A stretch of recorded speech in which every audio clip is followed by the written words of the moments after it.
அயோத்தியின் மன்னனாக முடிசூட்டிக் கொண்ட உங்களுக்கு என்னுடைய வாழ்த்துக்கள். நீங்கள் குற்றம் செய்தவர்களைத்தான் அழித்தீர்கள், குற்றத்தை அல்ல. ராவணனை கொன்றீர்கள், அவனுடைய எண்ணத்தை அல்ல.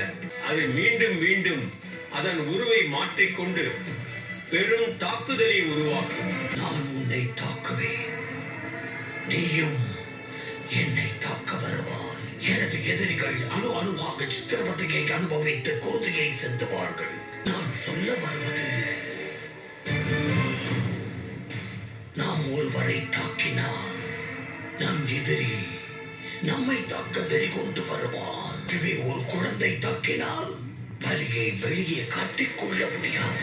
இந்த அயோத்தியில் வாழும் மக்களுக்கு எல்லாம் ராமன் குழந்தைகளாகத்தானே பார்க்கிறான். அந்த மக்களே ஒன்று சேர்ந்து ராமனை தாக்கினால் அயோத்தியின் தந்தைக்கும் பிள்ளைகளுக்கும் மத்தியில் சண்டையை உருவாக்குவேன். குடும்பத்தில் குழப்பத்தை உண்டாக்குவேன். அதில் அந்த ராமன் தோற்று விடுவார். அயோத்தி மக்களின் மனதில் விஷத்தை விதைத்து விட்டால் எம்பெருமானை முயன்றாலும் புரிந்து கொள்ள இயலாது. ராவணன் பெரும் சிவபக்தன். ராவணன் அசுர இனத்தைச் சேர்ந்த சுமாலியின் மகளான கைகசிக்கும் வஜ்ரவசிக்கும் பிறந்தவன். அவர்களுக்கு வேறு சில பிள்ளைகளும் இருந்தார்கள். ராமா, தீய எண்ணம் மட்டுமே இருந்தது. மன்னிக்க வேண்டும். அயோத்தியின் வடக்கில் பரதன் அண்ணனும், கிழக்கில் லட்சுமணன் அண்ணனும், மேற்கில் நானும் இருக்கிறேன், தெற்கில் அனுமன் இருக்கிறார். எங்கள் நால்வரையும் கடந்து எவர் என்ன செய்து விடுவார்? கால்களில் காலணியை அணிவதால் காயத்தில் இருந்து தப்பித்து விட முடியும் இளவரசே. உடலின் வெப்பத்தால் கால்களுக்கு காயம் உண்டானால் என்ன செய்வீர்கள்? தீமைகள் புரிந்த ராவணன் தான் அழிந்தான், அவனுடைய எண்ணங்கள் அழியவில்லை. மனிதன் நாக்கு பிரம்மாயுதத்திற்கு சமம். வாழ்க்கையை அறிந்து வாழ்ந்தவர் எவரும் கிடையாது. ஒரு பொய்யை மீண்டும் மீண்டும் ஒருவர் கூறினால் அது உண்மையாகிவிடும். அதை நம்பி விடுவார்கள். நடந்தவை அனைத்தும் தெரிந்திருந்தாலும் அவன் பொய்யை நோக்கித்தான் கவர்ந்து இழுப்பான். என்னுடைய திட்டம் அவர்களுக்கு தெரியும் முன்பு இந்த ஆனந்தமான நாட்டை சுடுகாடாக மாற்றுவேன். உங்களுடைய இந்த திட்டம் ஒரு நாளும் நிறைவேறப் போவதில்லை. அண்ணன் ராவணன் இவர்களை கையாண்ட விதத்தோடு ஒப்பிட்டால் இது ஒன்றுமில்லை. உன்னை நம்பி வந்தேன். உன்னுடைய யோசனையை வைத்து அந்த ராமனையும் அவனை சேர்ந்தவர்களையும் உன்னால் ஒன்றும் செய்ய முடியாது. கோபப்படாதே அன்பு தங்கையே. அது தெரிந்து தானே உனக்கு உதவி செய்வதற்கு வேறு ஒருவரை அழைத்து வந்திருக்கிறாய். என்ன நான் சொல்வது? ஆம், நிஸ்தலின் அரசன் பாசகர்ணன் மற்றும் அவனுடைய மகன் சங்கராதியையும் உடன் அழைத்து வந்துள்ளேன்.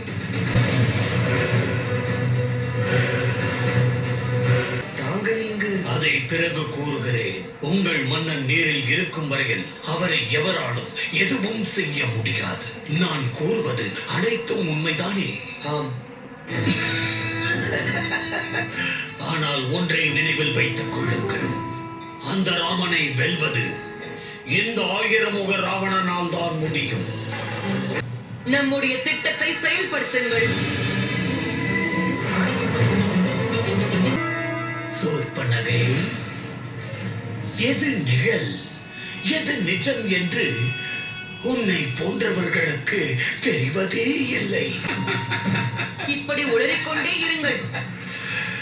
நான் போய் என் வஞ்சகத்தை தீர்த்துக் கொள்கிறேன்.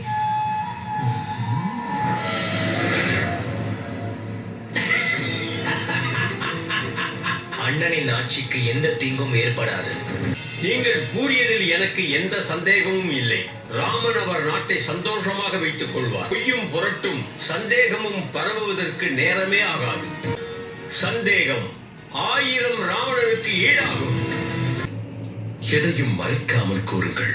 குழப்பங்கள், சந்தேகங்கள், வெற்றியும் கிடைக்கும். பெரும் போராட்டத்திற்கு பிறகு அதை பெற முடியும். மனிதனின் வாழ்க்கையில் போராட்டம் அனுதினமும் வரக்கூடியது. நான் என்னுடைய அயோத்தி நாட்டை பற்றி கேட்கிறேன். நானும் உங்களிடம் அயோத்தி நாட்டை பற்றித்தான் கூறிக்கொண்டிருக்கிறேன்.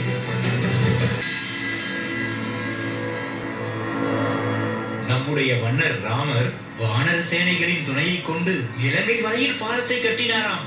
இதை வேறு எவராலும் செய்யவே முடியாது. காட்டில் மயிலாடினால் ஏற்றுக்கொள்ளலாம், பாடியது என்று சொன்னால் யார் ஏற்றுக்கொள்வார்கள்? அதுபோல் உள்ளது நீங்கள் சொல்லும் போரும்.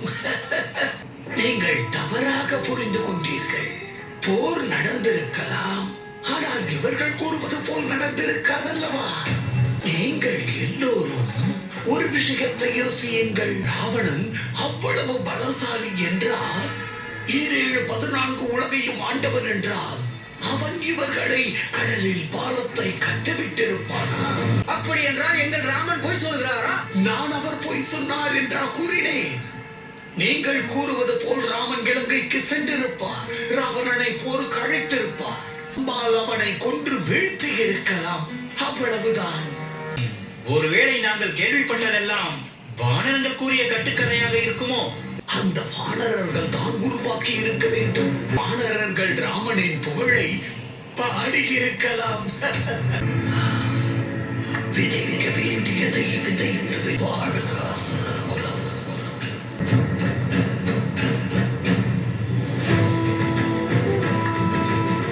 நான் விதைத்த விதை கூடிய விரைவிலேயே துளிர்விட்டு இந்த அயோத்தி நகரையே அழிக்கப் போகிறது.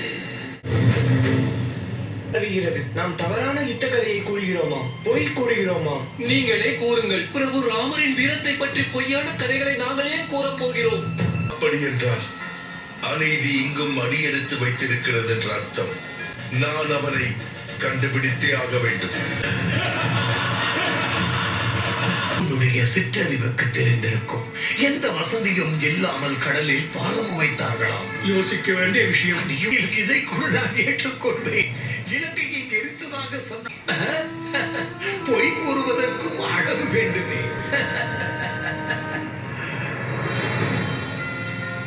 என் பிரபு ராமரின் பெயருக்கு களங்கம் உண்டாக்கிக் கொண்டிருக்கும் கயவன் நீதானா?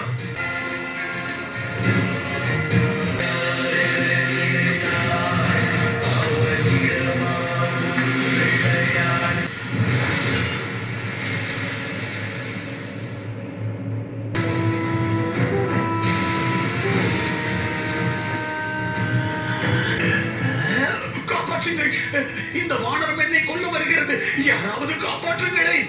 குற்றம் செய்தார் என்று அவரை கொல்வதற்கு செல்கிறாய் வானரா? காப்பாற்றுங்கள், பார்த்தீர்களா? என்னை காப்பாற்றுங்கள். வயதானவன் என்று தெரிந்தும் என்னை இவன் அடிக்க வருகிறான்.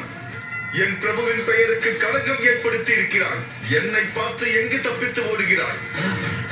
என் விளையாட்டுகளில் எதுவும் ஒன்று. உன்னால் என்னை எதுவும் செய்ய முடியாது.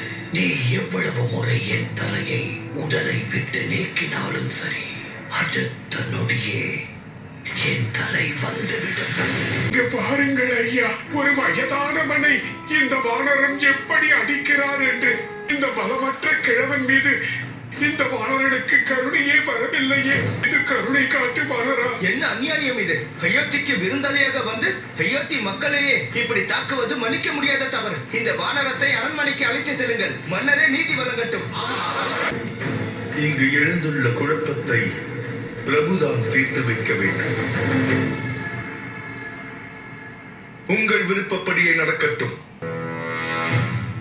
தன் உயிரை காப்பாற்றிக் கொள்ள எங்காவது ஓடி போயிருப்பார். வாருங்கள். எதிலும் எச்சரிக்கையோடு இருக்க வேண்டும்.